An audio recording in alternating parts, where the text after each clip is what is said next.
रहा था कि कैसे उसके ही सेनापति ने उसे धोखा दिया। राजा ने गुरुजी को नागराज के बारे में बताना शुरू किया।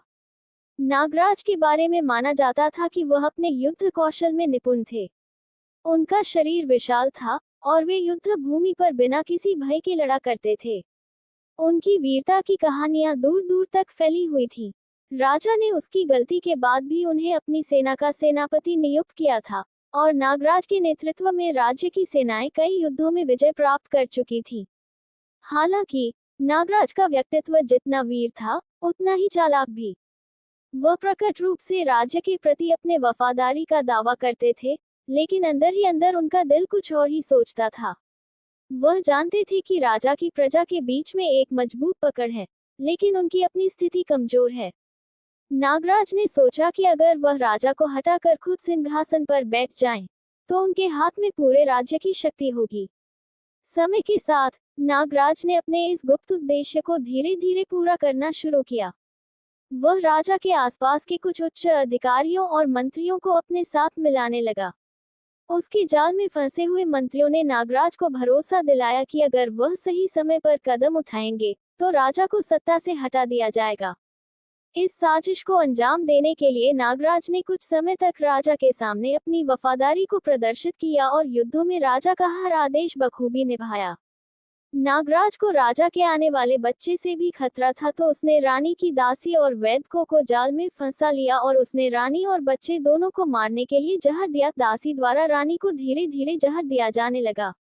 कुछ समय बाद राजा बच्चा हुआ तो वह मृत था, जिससे राजा व रानी टूट गए। जहर के कारण रानी का शरीर पहले ही कमजोर हो गया था और वो भी दुख और जहर के प्रभाव के कारण जल्द ही मर गई। राजा रानी और बच्चे के शोक में दुखी था, जिसके कारण कई शत्रुओं द्वारा राज्य पर आक्रमण की योजनाएं बनाई जाने लगी। एक दिन राजा को नागराज ने एक महत्वपूर्ण सूचना दी। वह बता रहा था कि राज्य की सीमा पर एक बड़ा आक्रमण होने वाला है और नागराज की योजना थी कि वह अपनी सेनाओं के साथ राजा के आदेश का पालन करते हुए आक्रमणकारियों को परास्त कर देंगे। राजा नागराज की योजना पर भरोसा करते हुए उसे पूरी स्वतंत्रता दी, लेकिन एक शर्त रखी, तुम्हें हमारी सेना के साथ उस युद्ध की स्थिति को हल करना होगा। यदि तुम युद्ध जीतते हो, तो तुम्हारा नाम और भी अधिक सम्मानित होगा, परंतु यदि तुम हारते हो, तो तुम्हें इसके परिणाम भुगतने होंगे। नागराज ने इस शर्त को स्वीकार कर लिया, लेकिन उसके मन में एक और योजना थी। वह जानता था कि राजा के निर्देश पर अगर वह युद्ध हार जाता है, तो उसकी स्थिति बहुत कमजोर हो जाएगी। इसलिए उसने सोचा कि क्यों न राजा को धोखा देकर उसे युद्ध से पहले ही पराजित कर दिया जाए। नागराज ने राजा से एक और योजना के लिए अनुमति मांगी। वह चाहता था कि राज्य के सारे सैनिक और राजा की सेना एक स्थान पर इकट्ठा हो जाएं, और फिर वहां से वह अचानक आक्रमण कर सके। राजा को अपनी सेना के साजिश के बारे में कोई आभास नहीं था। वह नागराज के नेतृत्व में पूरी तरह से विश्वास करते थे। नागराज ने राजा से अनुमति ली और उसने अपनी साजिश को अंजाम देने की तैयारी शुरू कर दी। नागराज ने एक दिन राजा को विश्वास दिलाया कि वह युद्ध में विजय पाने के लिए एक गुप्त योजना लेकर आ रहा है। राजा ने उसकी योजना को स्वीकार किया और सेनापति को पूरी स्वतंत्रता दी।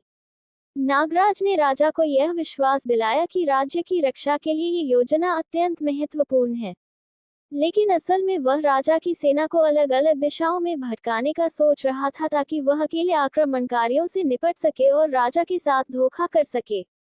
उसने धीरे धीरे अपनी सेना को झूठी सूचनाएं दी कि राजा ने युद्ध में हार मान ली है और अब उसे सत्ता छोड़नी चाहिए।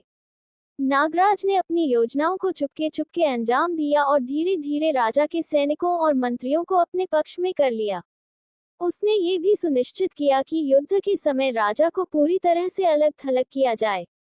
एक दिन नागराज ने राजा को सूचित किया कि राज्य के एक दुश्मन राजा ने अचानक आक्रमण कर दिया है।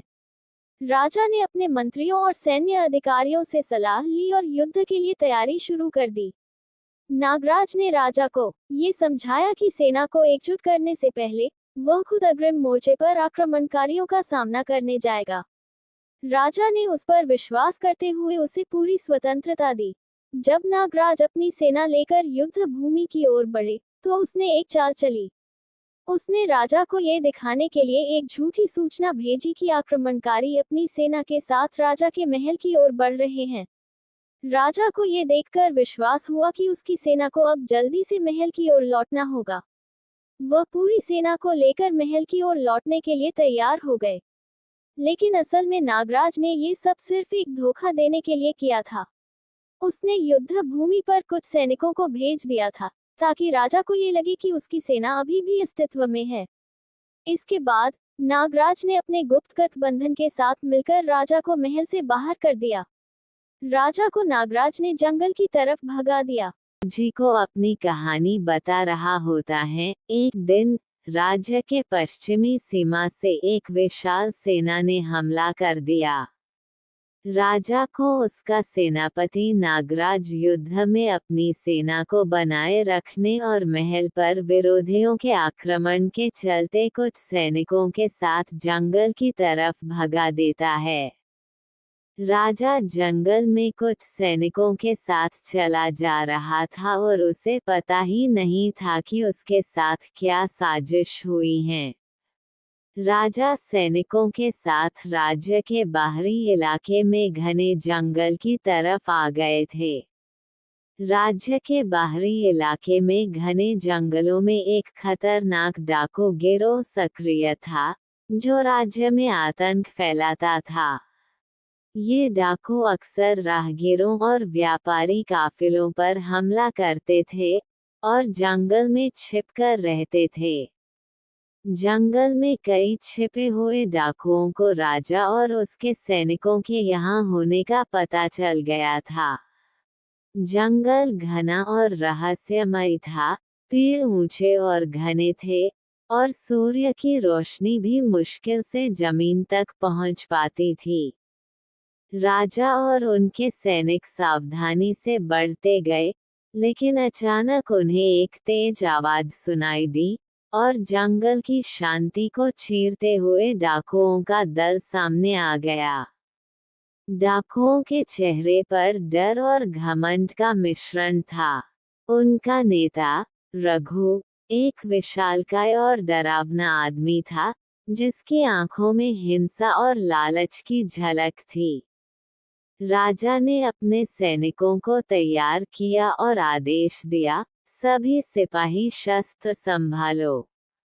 हम इन डाकुओं को यहीं समाप्त करेंगे। डाकुओं और सैनिकों के बीच युद्ध की घंटी बज गई। तलवारें चमक रही थीं, ढालों की टकराहट सुनाई दे रही थी और युद्ध की गूंज पूरे जंगल में फैल गई। कभी राजा के सैनिक तो कभी डाकुओं की टुकड़ी उन पर भारी पड़ रही थी। राजा के सैनिक कम थे और डाकू संख्या में ज्यादा थे। राजा और डाकुओं में भीषण संघर्ष हो रहा था।